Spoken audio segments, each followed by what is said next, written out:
পেঁয়াজ যদি হয় ভিলেন আর পনির যদি হয় হিরো, তাহলে এই দুজনের লড়াই থেকে জন্ম নিল পনির দো পেঁয়াজা। নামটা শুনেই কৌতূহল বাড়ছে, তাই না? প্রথমে পনির ম্যারিনেট করলাম, দই, গুঁড়ো মশলা, কসুরি মেথি দিয়ে সর্ষের তেলে ভেজে দিলাম পনির। সোনালি রং হলেই তুলে রাখলাম।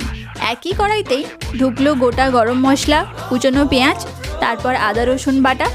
শোঁ শোঁ আওয়াজেই গন্ধে মাথাটা ঘুরছে। টমেটো পেস্ট, লবণ, কাশ্মীরি লঙ্কার গুঁড়ো দিয়ে 5 মিনিট কষালাম। এবারে এন্ট্রি নিল আমাদের হিরো, ভাজা পনির, সাথে বড় বড় পেঁয়াজের স্লাইস। অল্প জল দিয়ে 5 মিনিট ধিমে আঁচে রান্না করলাম। রংটা দেখে মনে হচ্ছে হিরো ভিলেনের লড়াইটা একেবারে জমে উঠেছে। ধনেপাতা ছড়িয়ে দিলেই রেডি পনির দো পেঁয়াজা।